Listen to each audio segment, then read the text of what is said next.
Então vamos lá. A ideia então é a gente trazer essa aula sobre como a gente se manter atualizado. E eu quero trazer, começando a falar com vocês que é muito engraçado como depois que a gente termina a nossa formação, a gente cai numa dificuldade de se manter atualizado, de se manter estudando, sendo que nós somos assim, ó, né, o topíssimo de estudo desde que a gente é adolescente e a gente decidiu entrar para a medicina. Então, todos nós que estamos aqui, ou que estão ainda na faculdade, ou estão na residência, ou estão formados há mais tempo, como eu, que completei 20 anos de formada agora em dezembro, a gente teve que estudar muito ao longo da nossa formação até que a gente pudesse dizer efetivamente que a gente era pediatra lá no final. Então, a gente estudou muito para passar no vestibular, a gente estudou muito numa faculdade período integral, com uma quantidade imensa de conhecimento. A gente estudou de novo para passar numa outra prova, para entrar numa residência. Muitos de nós estudaram de novo para fazer uma prova, para fazer uma subespecialidade, como foi o meu caso. E depois ainda estudei para fazer o TEP. E aí a gente, de repente, chega no final dessa jornada de estudo, e a gente cai numa dificuldade de como eu vou manter esse ritmo de estudo, sendo que, graças a Deus, a gente não precisa manter mais esse ritmo de estudo insano, mas a gente, como profissional da saúde, vai precisar se manter para todo sempre, enquanto a gente estiver atuando, estudando, se atualizando e entrando em contato com tudo que tem de novo o tempo todo. E a gente fica aí meio perdido, e é engraçado porque isso acontece com todo mundo. E não é nossa culpa exatamente, né? Não é a culpa de vocês, tá, agora fiquei preguiçosa ou não quero mais saber de estudar. A gente cai mesmo nesse limbo de repente se sentir perdido. A gente veio como a pessoa que treina a nadar na piscina, tá lá na piscina, ela sabe aquele trajeto que ela tem que fazer, 25 para lá, 25 para cá, 25 para lá, 25 para cá. A hora que a gente se forma, eles jogam a gente no oceano. A gente sabe nadar, mas eu posso nadar para onde agora? Para que lado que eu tenho que ir? A gente fica perdido num oceano de informações que chegam para a gente a todo momento. Na residência, a gente tem um direcionamento. Eu estou passando no estágio da cardio, vou estudar cardio. Estou passando no pronto-socorro, vou estudar pronto-socorro. Estou passando na UTI, vou estudar UTI. E, de repente, a gente cai no oceano de informação e a gente fica um pouco perdido ali de para onde que a gente vai.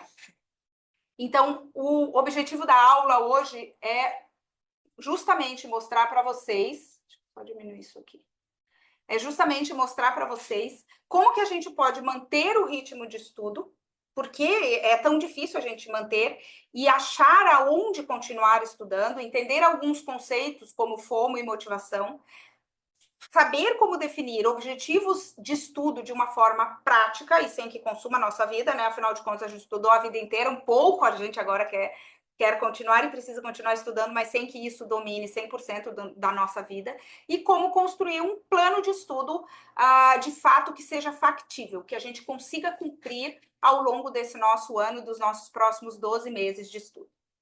E aí você pode se perguntar, mas será que essa aula é para mim? Eu estou ainda na faculdade, por exemplo, a gente sabe que tem alguns estudantes de medicina que são assinantes da escola. Sim, isso é para você também, para turbinar o seu aprendizado, principalmente porque você vai passar por provas, né, para entrar na residência, que nós que já somos pediatras já passamos. Serve para quem se formou recentemente e não quer perder o ritmo de estudo, está ainda nesse ritmo de estudo, está acostumado com as plataformas, com as novidades digitais de como procurar artigo, e serve também para quem já está num outro ritmo de vida, como eu, que já estou formada há 20 anos, já tenho filhos, já tenho a minha carreira no consultório, tenho meu marido, tenho a escola da pediatria para cuidar, e mesmo assim eu preciso me manter atualizada. Então, ele serve para quem quer estudar, e a gente quer estudar de forma prática, sem precisar consumir longas horas da nossa semana. Bom, tudo bem. O que eu quero falar para vocês aqui, vocês viram ali a minha foto do começo, deixa eu voltar porque a foto é bem ilustrativa. Não abriu aqui a última, também não sei porquê. Então, nos últimos 6 anos, né, desde 2006, 7 anos, ali desde 2018, quando a gente decidiu que queria mudar a nossa vida, e muitos de vocês já são nossos alunos, nos acompanham há bastante tempo, e sabem que a gente mudou a nossa carreira ao longo, né, desses últimos 6, 7 anos, começamos a estudar um monte de coisa, para mudar a nossa forma de viver a pediatria. Então, eu pude mudar ao longo desse tempo de atender dentro do hospital, atender em clínicas populares, atender plano de saúde, migrei, né, saí inclusive da nefro, que é a minha subespecialidade, migrei para atendimentos particulares dentro do meu consultório de pediatria geral, e junto com tudo isso, a gente também conseguiu ajudar centenas de alunos a mudarem a sua vida na pediatria, independente de este aluno querer ou não estar dentro do consultório. Então, a gente pode ajudar com a escola, pôde ajudar ao longo desse tempo, da nossa própria transformação de carreira, a gente pôde também transformar a carreira de outros tantos colegas que estiveram com a gente ao longo desse tempo. Seja ele trabalhando no hospital, sendo um melhor plantonista, sendo um melhor visitador da enfermaria, podendo levar para os seus pacientes, aonde quer que eles estejam atendendo, muito mais conhecimento, se sentindo muito mais seguros. Então, a gente fez essa transformação com a gente dentro do estudo e a gente pôde trazer essa transformação também para outros tantos alunos. E em algum momento nessa história, a gente teve também nesse começo, a gente esteve também perdida nesse oceano, a gente não sabia para onde que a gente tinha que remar. E eu lembro bem quando eu caí em mim dessa situação, quando que ficou muito escancarado na minha cara, se dizer, pá, hora de voltar a estudar e se atualizar. Ao longo do tempo, eu sempre gostei muito de estudar, acho que um pouco, todos nós temos esse gosto, porque senão eu não teria escolhido essa área. Eu estudava, mas por conta dessa história de estar muito solto, eu estudava quando eu queria, o que eu queria e tá tudo certo. E ao longo desse tempo eu fui vendo e em algum momento isso ficou escancarado na minha cara e ficou escancarado de uma forma muito boba, até se a gente for ver dentro dessa história. Graças a Deus não foi causando nenhum problema grave para um paciente, mas foi de uma forma que me jogou isso muito na minha cara de que eu precisava melhorar. Isso aconteceu lá em 2019, quando eu abri meu Instagram. Quando a gente abre o Instagram, todos nós abrimos o Instagram assim. Aí eu tinha já 500 seguidores, mas o meu perfil começou com 0 seguidores. E nessa época, a gente estava começando a entender, tinham poucos profissionais ainda fazendo, era uma época em que a gente tinha um crescimento, até a gente fala isso para os nossos alunos que estão tentando fazer Instagram, era muito diferente a gente fazer Instagram nessa época. E aí a gente começou a responder as caixinhas de pergunta. A Mari começou 6 meses antes que eu, ela respondia as caixinhas. Eu falei, não, eu também quero fazer esse negócio aí que é legal, porque é legal você compartilhar conhecimento. E eu lembro que eu recebi uma caixinha de perguntas perguntando quando que iniciava a suplementação de ferro. Nossa, daí é aquele negócio, né? Eu me sentia ali no tiro do pênalti. Só arrumar a bola e chutar pro gol. Porque saber sobre suplementação de ferro é o básico do básico do básico do super básico que todo pediatra precisa saber. A gente precisa saber tratar anemia, precisa saber quando que a gente vai suplementar ferro para o bebê. E eu fui toda animada e dei a minha resposta. E assim, ó, deve ter dado uma meia hora, eu recebi um direct de uma colega me corrigindo e dizendo que a suplementação agora era a partir de 3 meses, e eu tinha respondido que a suplementação era a partir de 6 meses. Eu fiquei tão traumatizada que eu me lembro, inclusive, que eu fui olhar quando que tinha mudado isso, e isso tinha mudado em novembro de 2018. E eu fiz essa resposta mais ou menos em julho de 2019, nem era tanto tempo assim. Mas eu lembro exatamente da sensação que foi eu ter recebido essa correção, né? Essa dica que a minha amiga veio para mim e falou, Deise, ó, só fica antenada aí que, né, sua informação está um pouco equivocada. Na hora que eu li aquilo, eu senti como se eu tivesse causado um prejuízo enorme para o meu paciente, como se eu me senti, assim, sabe quando dá taquicardia e um pouco de vertigem, uma leve vontade de vomitar porque você cometeu um grave erro? Foi essa sensação que eu senti naquele momento. E veja, não era nada grave, eu não tinha cometido um erro com o paciente. E mesmo que eu tivesse errado a profilaxia, em vez de começar com 3 ou 6 meses, eu não teria para o meu paciente de consultório particular trazido um malefício assim tão grande. Nem era um paciente real. Era uma resposta num story que 24 horas depois cairia no esquecimento. E mesmo assim, aquilo mexeu comigo tão intensamente que eu entendi naquela hora que, preciso voltar a estudar de forma ordenada, de forma que eu tenha uma rotina de estudo e que essa rotina de estudo ajude na minha construção de carreira porque eu me tornar uma autoridade, uma pessoa que sabe o que fala, que tem segurança, que está se atualizando, me colocaria num patamar diferente. E aí eu fui atrás de descobrir como é que eu ia fazer isso. Como é que eu ia, nesse momento, voltar a ter um ritmo de estudo? Se agora eu não ia na residência, eu não tinha que preparar nenhum caso clínico, eu não tinha que passar visita na enfermaria e passar os casos novos sem o prontuário para o meu chefe, que era assim que meu chefe queria que eu passasse os casos clínicos para ele. A gente tinha que chegar às 6 horas da manhã, porque às 7 ele queria ver os casos novos que tinham internado durante a madrugada. E eu tinha que saber passar, inclusive, todos os exames decoro e salteado sem olhar o prontuário. E ele esculachava a gente na frente da mãe mesmo, às 7 horas da manhã, não tinha nem dó nem piedade. Então, como que eu ia criar dentro da minha nova rotina, com 3 filhos, com consultório, fazendo uma transição de carreira dentro da minha carreira, como que eu ia conseguir fazer isso de forma ordenada e ritmada, para que eu me mantivesse estudando desde 2019, então, quando eu entendi isso, até 2025 e para sempre, enquanto eu estiver viva, porque se eu não estiver estudando medicina, eu vou estar estudando naturalmente alguma outra coisa. E aí eu quero perguntar para vocês isso, e é importante que vocês estejam conscientes de que vocês estão aqui hoje nessa aula, e eu quero perguntar se você está pronta para aprender a fazer isso. Talvez você vai achar uma outra forma, mas esse foi a maneira que eu entendi que funcionava melhor e funciona para todo mundo. Se você está na faculdade, se você está na residência, se você já é formado, se você tem um filho recém-nascido, se você tem faz plantão 5 noites na semana, esse é um plano que vai servir para todo mundo. Você esteja pronta para estar aqui. Você está pronta para fazer isso? Para tornar 2025 útil para a sua carreira, e não só isso, para você poder tirar o melhor proveito de um produto que você assina. Porque vocês são assinantes da Escola da Pediatria, vocês são alunos da escola. Se não são hoje, foram em algum momento, ou se não são da escola, são de outros cursos. E como que vocês podem tirar o melhor proveito disso? Aqui eu vou mostrar para vocês como vocês podem usar a Escola da Pediatria da melhor maneira. Então, eu vou dividir a aula em si, a parte mais técnica da aula, em 2 partes. A primeira parte é que para vocês entrarem em contato com os desafios atuais para se manter atualizado. Desafios atuais para se manter atualizado, isso mesmo. Quais são os desafios que a gente enfrenta para se manter atualizado? E eu quero mostrar para vocês 2 conceitos. O primeiro é FOMO, não sei se vocês já ouviram, mas quem está na rede social já ouviu falar sobre FOMO. E falar um pouquinho sobre motivação. E a segunda parte, a gente vai definir a nossa rotina de estudo. Definir com objetivos claros, quais os conteúdos e construir um plano de ação para que a gente possa estudar de fato aqueles conteúdos que a gente decidiu.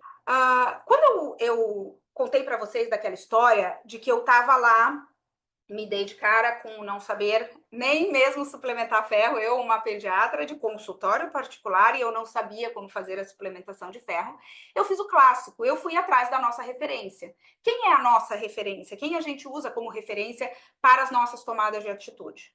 Eu fui ao site da Sociedade Brasileira de Pediatria, que eu sou sócia que a gente fala, né? Sou associada da Sociedade Brasileira de Pediatria, e fui buscar os documentos, porque lá estão todos os documentos, lá tem toda a informação que a gente precisa para saber quais são as últimas recomendações que estão vigentes do país.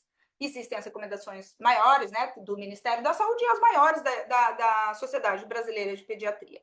Então, eu fui lá, achei aquele documento sobre a anemia e reposição de ferro, me atualizei e me senti novamente segura. Deu aquele respiro, tirou aquela sensação de náusea que eu estava, de passar aquela vergonha na internet, dando uma informação que estava desatualizada. Só que o que aconteceu quando eu entrei lá no site da SBP e entrei nos documentos? Eu não sei como está o site hoje. Eu acesso pouco hoje em dia o site da sociedade. Mas eu entrei lá e assim, você entrava num lugar que estava escrito assim, documentos científicos. E tinha todos eles por ordem decrescente. Então, o último que tinha sido publicado e todos eles a seguir até o primeiro que foi publicado. E aí eu comecei a rolar aquela página para baixo e aquele sentimento de alegria momentânea que eu tive de estar novamente atualizado na anemia, pronto, já escorreu, caiu por terra e começou a me gerar novamente ansiedade porque eu olhei toda aquela quantidade de conteúdo e pensei, meu Deus, eu não sei isso, eu não sei isso, eu não sei mais tratar uma baixa estatura, eu não sei mais como faz a avaliação de hipotiroidismo neonatal, eu não sei o que está no teste do pezinho que agora está passando por atualização, o que já entrou, o que não entrou, o que é teste do pezinho ampliado, o que é teste da linguinha, como é que faz. Então eu comecei a ver que existiam vários assuntos que eu precisava me atualizar. Pensei, meu Deus, vou ter que voltar para a residência desse jeito, porque é muita coisa. Né? Então, eu precisei, naquele momento, decidir um plano de ação para eu começar a estudar. Então, vamos falar um pouquinho sobre a primeira parte, esses conceitos e quais são os desafios que a gente enfrenta hoje para estudar. Quero falar um pouquinho para vocês, então, de FOMO. FOMO é uma sigla que vem de um termo em inglês que é Fear of Missing Out, que é uma sensação de ansiedade gerada por a gente estar ficando de fora, por estar perdendo alguma grande informação ou algum conhecimento. Naquele momento, eu senti um pouco de FOMO, que eu olhei tudo aquilo e pensei, meu Deus, eu não sei mais nada. Claro que eu sabia, mas é essa sensação que a gente tem de que eu estou perdendo alguma coisa. O mundo está tão acelerado, tem tantas coisas. Aí a gente entra na rede social, as pessoas estão falando sobre termos, assuntos, técnicas e incriminando todo mundo, porque se você não faz isso, se o seu pediatra não faz aquilo, você não sabe de nada, e vendo aquele monte de coisa, e isso vai gerando uma ansiedade pra gente, de que a gente está perdendo alguma coisa, e eu preciso estar o tempo todo me informando. Essa é a FOMO. FOMO, ela não se refere ao estudo, naturalmente. Isso aí é um conceito, inclusive, que está sendo postulado ainda, não é um conceito super definido, para esse uso constante da rede social, de eu preciso saber o que está acontecendo e todas as teorias da conspiração por trás dos incêndios em Los Angeles. Então, eu preciso saber, porque se eu não souber e alguém me perguntar, eu não vou saber ter essa informação, entendeu? Então, você se pega buscando uma quantidade enorme de informações sem necessariamente aquilo ser necessário. E aqui a gente entra num duplo perigo, a gente como médico, né, ou profissionais da área da saúde. Porque a gente pode ou cair para um lado, descambar para um lado, né, pesar a balança, para achar que tudo eu preciso ver, que tudo é verdade, que tudo que eu vejo, que passar sal na barriga da criança vai fazer ela evacuar, porque não sei o que, não sei o que. E acreditar piamente em todos os clickbaits, que é assim que se chama no marketing, né? Todas as chamadas interessantes para eu clicar e entrar ali, e no fim não é aquilo que eles falam, mas você achar que tudo aquilo é completamente verdade, sem a gente ir atrás efetivamente da fonte, até porque em que horas que você vai buscar os artigos científicos que estão corroborando com aquela informação que a gente tem. E a gente pode cair para um outro lado completamente oposto, que também é perigoso, que é a gente achar tudo que está na internet é mentira, é charlatão, é fake news. E, de repente, de fato, passar alguma informação importante. Que as pessoas vêm e nos perguntam, e você fala, isso aí alguém falou, que é charlatão. Então, a gente precisa ter um cuidado para a gente não cair nem para lá nem para cá, para a gente tentar manter um certo equilíbrio. E aqui eu quero chamar uma atenção para algo a mais, que é o nosso tempo de tela. Então, existe o FOMO em a gente se justificar estar na rede social ou na internet, ou comprando 359 artigos, cursos, livros e não sei o quê, porque eu não posso perder uma informação importantíssima sem, de fato, a gente se aprofundar em nenhuma informação. Mas também a gente estar dentro de uma coisa que é a internet, uma rede social, que qualquer uma que seja, Instagram, Facebook, TikTok, YouTube, mesmo o Google, e você cair na armadilha do algoritmo. Porque o algoritmo, todas essas plataformas, elas são desenhadas para você se manter nela, porque é assim que eles ganham dinheiro. Eles ganham dinheiro através dos anúncios. E os anúncios só são apresentados se as pessoas estiverem lá dentro. E as pessoas só estão lá dentro se o assunto for interessante para ela. Então, o que o algoritmo faz? O algoritmo vê o que você está vendo e ele começa a te apresentar tudo sobre aquele assunto. E aí você fica no buraco negro eterno de ficar ali. E sim, a gente usa, eu também uso. Nem vou falar que eu sou campeã mundial de mandar memes para a Mariana com um monte de besteira, porque é uma forma até da gente relaxar. Vou só dar uma olhadinha aqui para ver. E quando você vê, se passaram 30, 40 minutos, uma hora às vezes, que você ficou ali e você nem viu aquele tempo passar. Você ficou, o seu tempo de tela é enorme perdido. Às vezes buscando milhares de informações que talvez não sejam tão necessárias, mas às vezes perdidos de fato ali. Você perde tempo na internet. E esse é um exercício que é importante da gente fazer, de a gente ter a nossa autorresponsabilidade, tirar a nossa venda dos olhos e ver assim, tá, o que eu estou fazendo na internet? Eu trabalho na internet, Mariana trabalha na internet. Certamente, metade do tempo que eu fico na internet não é trabalhando. Eu não entro só no Instagram, publico meu post, respondo a minha caixinha de perguntas e saio fora. Não. Eu vou ver os memes, vou dar uma olhadinha, ver memes de horóscopo, que é sempre bom pra gente dar uma zoada nos amigos. Vejo todos os memes de mães que não dormiram, que estão passando perrengue com os filhos de férias em casa. E ali eu fico. Então, se eu fico trabalhando uma hora, eu fico uma hora lá dando bobeira. Então, vamos prestar atenção nesse tempo de tela e depois eu vou buscar para vocês isso aqui um pouquinho mais para frente. O segundo conceito é sobre motivação. Quando a gente termina o nosso ciclo de formação e a gente pega o nosso diploma, o nosso motivo de estudar acabou. O nosso foco passa a ser outro. Nosso foco aqui no geral, depois que a gente se forma, é ganhar dinheiro. Então, tudo bem, tá, gente? A gente não tá falando aqui de ninguém que tá roubando as pessoas. A gente estudou, se especializou, e tudo que a gente quer agora é receber algum dinheirinho. A gente é o último da nossa turma de amigos, a não ser os que são médicos, né? Mas do nosso grupinho de adolescentes, quem quis seguir outras carreiras, eles já estão formados e ganhando dinheiro muito antes da gente estar formado ganhando dinheiro. Então, motivação é um motivo para aquela ação. O que motivava a gente a estudar tanto, tão focado, regrado, horas a fio durante o dia? Era o motivo de passar no vestibular, fazer medicina. Era o motivo de entrar numa boa residência. Era o motivo de passar na prova do TEP. A gente tinha motivo que nos mantinham naquele ritmo. Só que depois que esse motivo acaba, e aí? A gente precisa ressignificar o nosso motivo para nos manter estudando. Ah, eu quero continuar estudando porque eu quero ser uma profissional top de linha, muito reconhecida, autoridade na minha área e receber muito dinheiro por isso. Ótimo. Eu quero estudar muito e saber muito porque eu quero entregar isso de forma muito boa na internet, porque na internet, apesar de ser só um conteúdo informativo, eu não estou atendendo aquela pessoa, mas é uma forma de eu disseminar boas informações. Num mundo de clickbaits, num mundo de medo e pânico que é gerado para vender produtos, eu quero ser uma ilha de tranquilidade para as famílias que me acompanham no Instagram. Esse pode ser o seu motivo. E você pode ter só um motivo tipo o meu, que é não passar mais vergonha na rede social. Foi esse o meu motivo inicial. Não tem problema. Qual é o significado? Qual o seu motivo? O que a gente quer é que você entre em ação. E volte a ter um motivo para manter-se num ritmo de estudo. É isso que a gente quer aqui.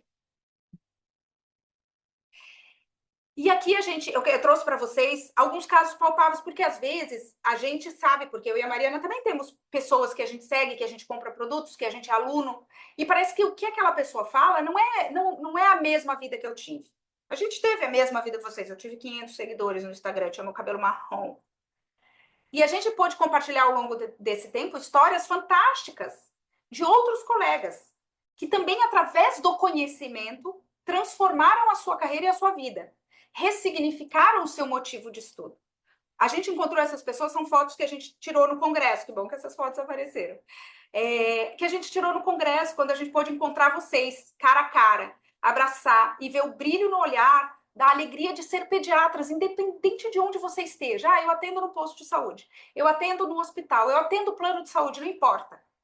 Quando você se propõe a fazer o seu atendimento, você está entregando o seu melhor.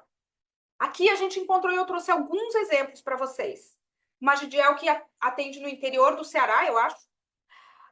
E ele, através do estudo, de ter se dedicado, de ter aprendido muito bem vários assuntos, ele transforma a vida da comunidade que ele atende. Não é só a carreira dele. Espero que ele tenha muito sucesso, muito dinheiro.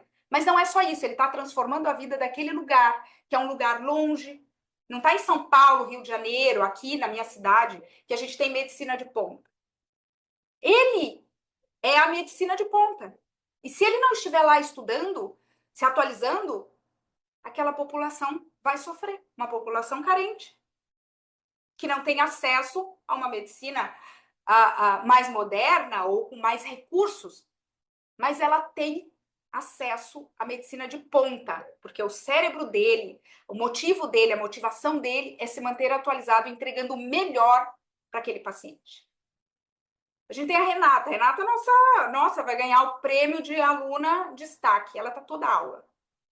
Ela se aposentou já. Ela está aposentada dos seus concursos e atua no consultório. E ela está aqui, toda a aula, aprendendo, anotando. Ela faz pergunta, ela participa, ela compartilha o seu conhecimento ao longo de todos esses anos. A gente tem também o exemplo da Fernanda, que contou pra gente que começou a estudar sono dentro da escola, se aprofundou muito e hoje é referência em sono. Inclusive, antes de ela vir para o Congresso de Floripa, ela foi dar uma aula lá em Joinville, que é uma cidade próxima, para quem não conhece aqui, fica mais ou menos 200 quilômetros de Floripa. E ela veio dar uma aula sobre sono, foi convidada, como uma autoridade. Por quê? Porque ela se manteve interessada e estudando. Essa é a grande mudança que acontece dentro da gente, que é a gente continuar oferecendo o que a gente se propôs lá atrás quando a gente decidiu fazer medicina. Entregar o melhor para o nosso paciente. E a gente só é capaz de entregar o melhor para o nosso paciente ao longo do tempo se a gente se mantiver estudando e atualizado. Bom, então a gente precisa estudar. E eu me vi dentro daquele site da SBP com 359 coisas que eu queria estudar, documentos, e eu precisava estudar. E quando a gente fala estudar, não é passar o olho, é estudar, é entender, é compreender, é saber como transformar aquela informação em uma informação para eu passar para a família e numa coisa que eu possa praticar de fato. E aí, naquele momento, todas essas dúvidas passaram pela minha cabeça e passam na cabeça de vocês também. Mas eu não tenho tempo.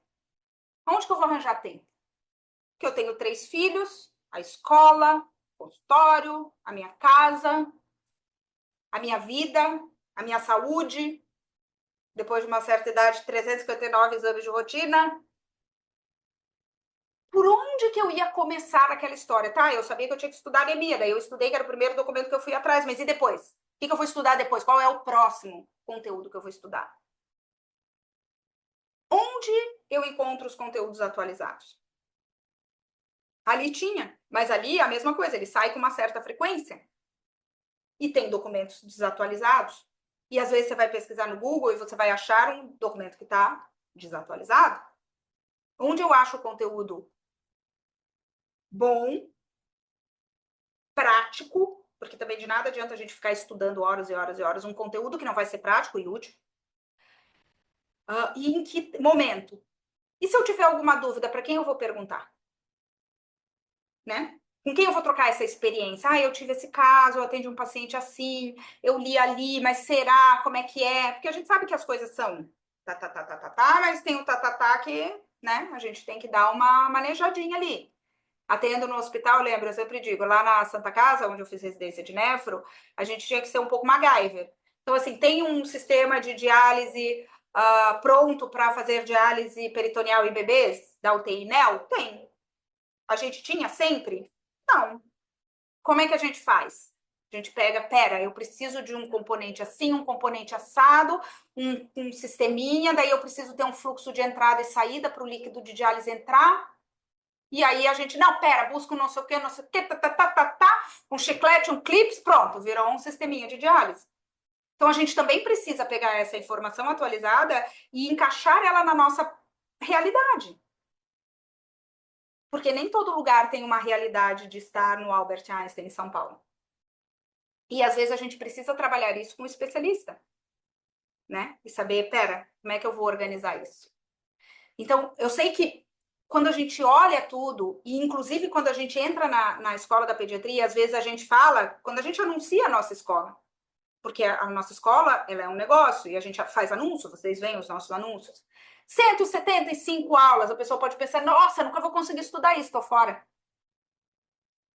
Não é? Então, assim, parece que não vai dar certo, mas existe uma maneira de a gente fazer isso dar certo. E é uma maneira que eu vou apresentar para vocês e que vocês vão ver que é super possível de fazer. se você está na residência, se você está na faculdade, se você tem 3 filhos, um filho e 2 cachorros, que come a fralda do cocô, porque vocês não viram isso, mas a Mariana, antes de entrar na sala, veio ela, olha o que meu cachorro colocou no sofá, um lencinho umedecido com cocô de cachorro, de neném. Então, mesmo se você tenha situações muito diferentes, é muito possível você conseguir criar uma rotina de estudos. E a Escola da Pediatria ajuda vocês muito nisso, eu vou mostrar como. Então, vamos lá. O primeiro ponto que a gente precisa é encontrar tempo.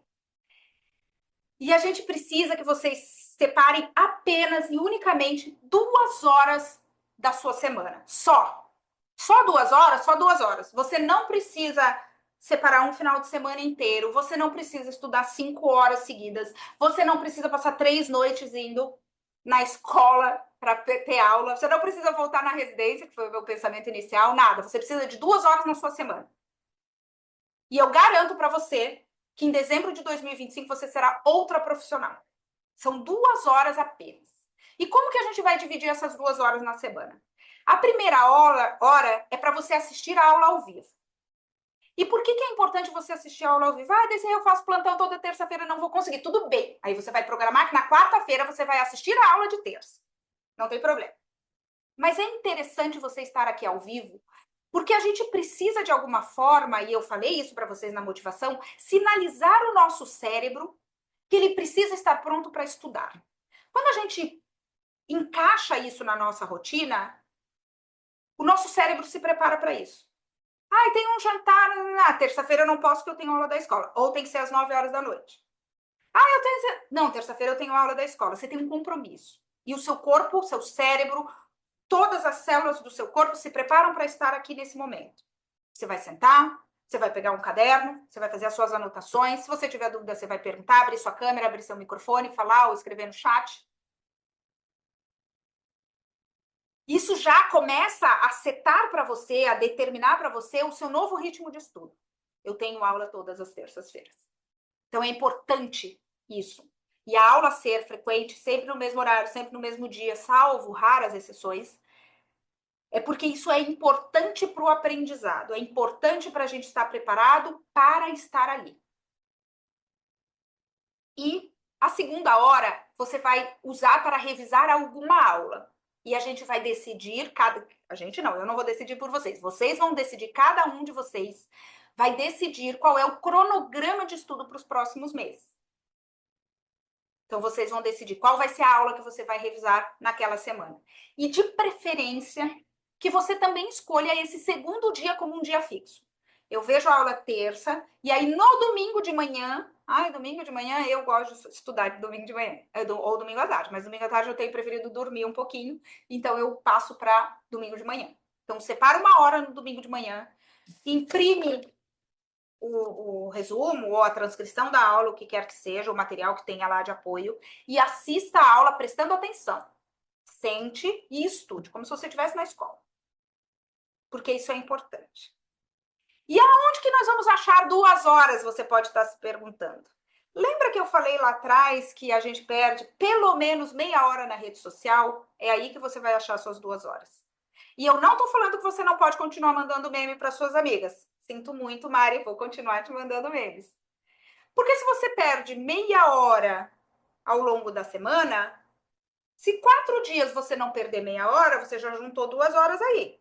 Então você ainda teria 3 dias para entrar na internet e ficar vendo memes quando quiser. Vendo qualquer bobagem. Ver a sua série na Netflix. Ou gastar o seu tempo com o que você quiser. Mas se comprometa a ter essas 2 horas. Que isso vai ser muito importante. E aí agora a gente vai começar a criar esse roteiro de estudo. O seu roteiro de estudo, o seu roteiro de estudo personalizado para você, que vai sair com o seu nome do forno, ele é feito fazendo essas 3 perguntas.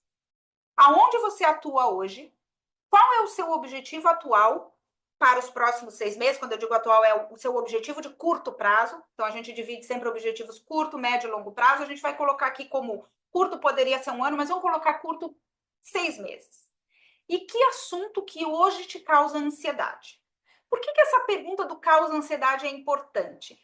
Porque quando você colocar o seu objetivo atual, você vai ver que vai aparecer uma lista muito grande. E a gente vai precisar ordenar isso. E aí é a pergunta da ansiedade que vai te ajudar a posicionar qual é a primeira, segunda, terceira e assim por diante. Então, são 3 perguntas simples. 2 horas e 3 perguntas. Com isso, simples, sem nada, não tem nenhum método mágico, não tem milagre, não tem nada. Só essa simplicidade vai te dar o seu roteiro de estudo para os próximos meses.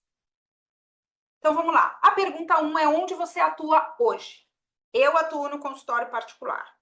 Eu atuo no posto de saúde. Eu estou na UTI neonatal. Eu estou na UTI, eu estou na enfermaria. Não importa. Aonde você está hoje? Porque aqui vai te ajudar a determinar assuntos que sejam importantes para isso. Então, hoje eu estou na enfermaria, eu preciso dar preferência à revisão dos assuntos da enfermaria. Certo? Então, aqui é a primeira pergunta. A segunda pergunta é qual o seu objetivo para os próximos 6 meses? Ah, eu estou na enfermaria, mas eu estou migrando para o meu consultório particular.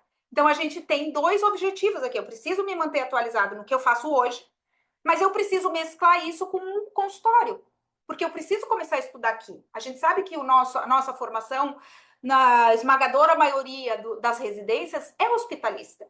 Então, isso aqui, teoricamente, está resolvido. A gente precisa só se atualizar. Mas aqui, às vezes, a gente precisa ainda adquirir alguns conhecimentos. Eu, por exemplo, tive que estudar um monte de coisa de consultório que a gente não aprendeu.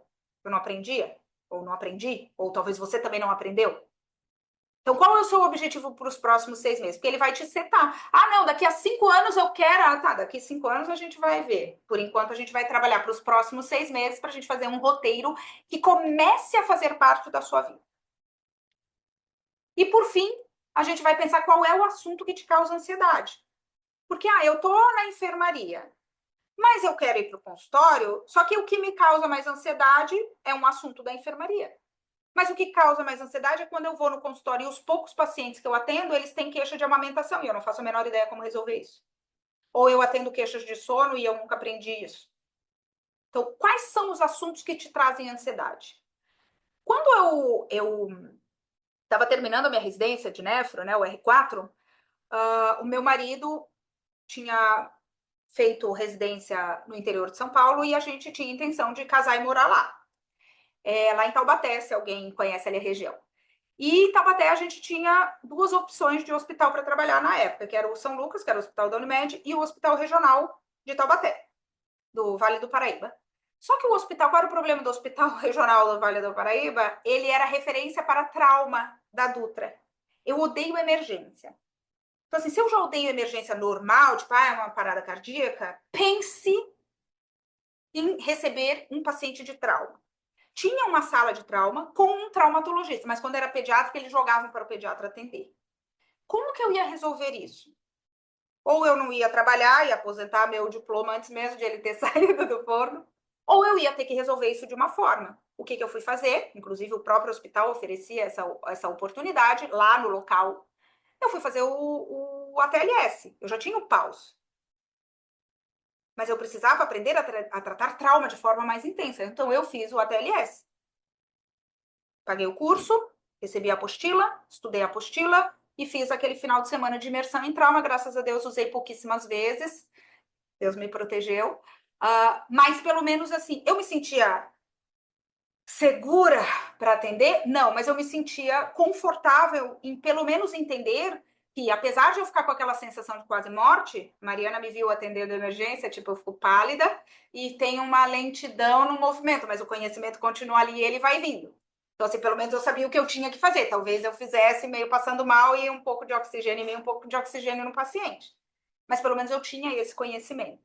Então, você precisa também se perguntar e se investigar o que te causa ansiedade dentro desses assuntos, porque ali você vai daí fazer esse jogo de não, vou começar por aqui, vou ali e tal. Eu preciso estudar esse assunto, mas esse mais ou menos eu domino e é tranquilo, eu consigo ver ele um pouquinho para frente, porque esse assunto me incomoda mais. E a partir de responder isso, vocês vão criar esse roteiro. E aí, esse roteiro, você vai jogar para suas 2 horas na semana. Certo? É isso que a gente precisa fazer. Então, eu quero estudar, tenho dúvidas, está falando muito na internet, as mães vêm perguntando para a gente no consultório sobre neurodesenvolvimento. a gente tem dentro da escola um mini curso de alterações do neurodesenvolvimento. Então, ali é uma forma que você pode fazer imersiva de estudar um pouco sobre aquele assunto. Você vai sair formado neuropediatra? É óbvio que não. Mas você saberá resolver prontamente e responder aquelas perguntas que a mãe te trouxer como pediatra geral. Ah, não, eu quero saber atender muito, quero ser neuropediatra. Aí você precisa buscar uma formação de neuropediatria, assim como de qualquer outra. Então, a gente vai setando ali o que você decidir. E aí você vai jogar isso dentro das suas 2 horas por semana. Uma aula já vai acabar entrando sempre, porque é a aula da semana. Então, por exemplo, semana que vem nós vamos ter uma aula sobre Meu Deus, ventilação mecânica, o básico que você precisa saber depois que entubou o paciente no pronto-socorro. Então, chegou um paciente, insuficiência respiratória, precisa entubar, tem as indicações de entubar, você já sabe fazer, faz a sequência rápida, entuba aquele paciente. Tá, e agora, como é que eu ventilo ele até eu conseguir transferir ele para a UTI? Então, ali vocês vão aprender isso na semana que vem. Essa é a aula da semana que vem. Na outra semana, uma aula super importante para a gente que está não só no consultório, mas no pronto-socorro também, porque eu tenho certeza que quem está no pronto-socorro está atendendo todo tipo de pereba. Ou a criança está vomitando ou ela está com pereba. É o que a gente tem no momento. Aqui, pelo menos, ainda não ouvi a história da dengue, mas agora, de meados de janeiro para frente, aí a dengue chega com força total. Então, essa aula você já sabe que você vai ver. Aí, na sua segunda hora, você vai escolher os assuntos dentro dessa lista que você mesmo criou para você, o seu plano personalizado de estudo. E aí eu pergunto isso para vocês. Se você tivesse um roteiro de estudo 2 horas por semana, você seria uma dessas histórias de sucesso no final desse ano, no final desses 6 meses? Você seria, porque todas essas pessoas que estão aqui são como vocês, são como nós, que decidiram estudar um assunto, decidiram se manter atualizados, decidiram manter o seu estudo e atualização na sua rotina de vida. E vocês também podem ser uma dessas histórias de sucesso. E agora vamos ver como que a escola da pediatria vai te ajudar. Quando eu me fiz aquelas 3 perguntas e eu criei o meu próprio roteiro de estudos, é uma pena porque eu me desfiz desse caderno muito recentemente. Mas eu tinha o meu roteiro de estudo, tava lá, anemia primeiro. E depois, logo embaixo, tava baixa estatura. Porque eu tinha atendido 2 crianças no consultório e eu não sabia mais, porque era antigo e tinha passado a minha cabeça. Eu queria revisitar este assunto, era o meu segundo tópico. Mas quando eu me fiz aquelas perguntas, eu não achei tudo no mesmo lugar, num único lugar. Tinham os documentos dentro da SBP, mas eu queria mais e tinha assuntos que não tinham lá, que não estavam dentro de um documento protocolar e que eu queria estudar. E naquela época eu fiz um monte de coisa. Eu fiz 2 cursos de consultoria de amamentação, porque eu fiz um curso de amamentação que estava disponível na Sociedade Brasileira de Pediatria, mas ele não me ajudou, pouco me ajudou. Eu fiz um primeiro curso de consultoria de amamentação que pouco me ajudou. E eu fiz um segundo curso muito bom, muito completo. Horas de curso que eu consumia. Esse eu tenho esse caderno guardadinho, as anotações estão lá, lindas e perfeitas. Para eu conseguir ajudar. Eu queria ser consultora de amamentação? Não. Mas eu queria aprender amamentação para ajudar aquela paciente minha de pediatria geral que eu atendia no meu consultório que eu estava construindo, né, a minha carreira de consultório naquele momento. Eu fiz uma pós-graduação de nutrição materno-infantil. 18 mil reais eu paguei nessa pós-graduação, porque eu não consegui achar nenhum lugar para eu estudar comportamento alimentar e como ajudar aquela família da criança que tem recusa, seletividade alimentar. Não aquela pessoa que tem um diagnóstico. Não era isso. Não queria tratar a pessoa do diagnóstico. O diagnóstico, ela precisa que eu entenda que existe um diagnóstico ali e eu encaminhe ela para os profissionais adequados. Mas eu preciso saber ajudar aquela mãe que vai passar por uma introdução alimentar em que o bebê tem um pouco mais de dificuldade de aceitar. E eu fiz uma pós-graduação, que eu tinha que ficar sábado o dia inteiro, domingo amanhã, para eu poder ver. Não concluí, porque depois entrou num monte de coisa que eu não queria. Eu queria aquilo, aí aquilo foi, graças a Deus, as primeiras 8 semanas de curso. Foi ótimo, inclusive, muito bom. Aprendi amamentação, que teve um módulo inteiro de amamentação, a suplementação da gestante, foi muito bom. Só que assim, não faz sentido para mim, que não quero ser nutricionista materno-infantil, despender esse tempo e esse gasto para uma coisa que eu preciso ter de uma forma melhor como pediatra. Eu preciso ter um lugar para estudar isso. Não é possível que eu vou ter que fazer todas as pós-graduações de todos os assuntos que eu quero estudar para o consultório. Ou 3 encarnações. E um roubo no Banco Central. Porque senão a gente não vence. Daí depois eu achei um curso de recusa alimentar, fiz o curso de recusa alimentar, fiz um curso de suplementação vitamínica, fiz curso sobre comportamento humano, porque atender mães de consultório demandam muito de entendimento do comportamento humano, da relação do binômio mãe-bebê, o quanto aquilo influencia no desenvolvimento no bebê e o quanto a gente precisa ser apoio para aquela mãe, para que ela possa conduzir melhor a saúde do seu filho. Eu fiz cursos de desenvolvimento infantil, que é um assunto que eu gosto muito. Eu comprei e li uma infinidade imensa de livros. Eu investi muito tempo, muito dinheiro para seguir um roteiro de estudo. Foi ruim? Claro que não foi ruim. Mas não há como eu manter o ritmo que eu mantive ali, que era tipo insano, fazendo leitura de madrugada, curso, pós-graduação, não sei o quê, por muito tempo. Eu precisava achar uma maneira de me manter atualizado, estudando e implementando outras coisas com com a manutenção da minha vida, com 3 crianças, meu marido, e com todo o resto. Então, eu precisava, de alguma forma, fazer com que isso acontecesse. E aqui surgiu a escola da pediatria. Então, quando lá atrás eu e a Mariana fizemos o curso, a gente lançou a mentoria consultório pediátrico para ajudar os pediatras, contar para o pediatra, cara, dá para você viver de consultório particular. Uau, ótimo. Mas aí logo depois a gente caiu nessa questão, mas e como que eles vão estudar e se manter atualizado? Pois se a gente trouxer um professor para falar bem daquele assunto, para mim seria ótimo, eu posso escolher o professor que eu quero, o tema que eu quero, ajuda todo mundo fica feliz. E a gente começou pensando nisso, vamos trazer assuntos de consultório, mas no segundo seguinte a gente entendeu que nem todo mundo está no consultório. E muito pelo contrário, as pessoas que estão na mentoria consultório pediátrico, elas estão querendo migrar para o consultório. A maior parte delas ainda está no hospital, ainda está no pronto-socorro, ainda está no posto de saúde, ainda precisa dar um jeito de resolver todos os problemas da criança em 15 minutos. Então a gente precisava ampliar isso, e foi aí que surgiu, na verdade, a escola da pediatria. Que era uma maneira de a gente botar os nossos alunos, que na época já eram pediatras formados, hoje a gente tem, né, ainda estudantes, mas que já eram pediatras formados, que já tinham família, de novo no trilho e na rotina de estudo. Foi ali que surgiu. E o que vocês têm acesso hoje na assinatura? E talvez nem vocês saibam de tudo isso que tem lá dentro. E é importante que vocês saibam até para vocês poderem usar ao máximo e da melhor maneira. Porque vocês já estão pagando por esse produto. Então, o que a gente tem hoje dentro da escola da pediatria? A gente tem 175 aulas, hoje é 170 e não sei dizer isso em ordinário, sei dizer 176 aulas. Vou dizer 175, porque essa aula de hoje não é exatamente um conteúdo técnico. Nós temos 6 minicursos. Me ajuda aí, Mari. Alergo-imuno, Nutro, Neurodesenvolvimento, Covid, Infecto e entrou recente 7 cursos. Olha, eu que nem sei eu que os cursos que tem. De emergência. De emergência e o minicurso de Da seletividade alimentar. que entrou, acabou de entrar, ó, e eu pagando pós-graduação e agora eu tenho esse curso aí dentro da escola. Sensacional, inclusive, muito melhor, tá? Do que a pós-graduação, porque eu já vi, porque também é um assunto que eu gosto, porque fala da parte comportamental. Então, nós temos 7 mini cursos, ó, já tô com o slide errado.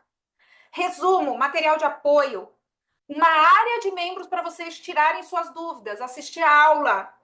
Tô com dúvida. Manda que a gente vai responder. Ou a equipe técnica, ou o professor. Às vezes o professor, por sua agenda, demora um pouquinho, a gente não quer que demore tanto, a gente faz uma resposta com a nossa equipe técnica. Uma nova aula toda semana, ou seja, nos próximos 12 meses, toda semana haverá uma nova aula. Se você separar só essa hora, você vai ter revisto aí, temos 52 semanas, 2 semanas a menos aqui, 2 semanas a menos lá, então 48. Você vai ter assistido ao longo desse ano, se você só vier na aula de terça-feira, 48 novas aulas atualizadas com assuntos que sejam pertinentes.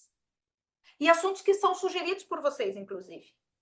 Assim como no começo existiam só aula semanal, não existiam minicursos, e a gente entendeu, até por pedido dos próprios alunos, que a gente precisava ter, de alguma forma, uma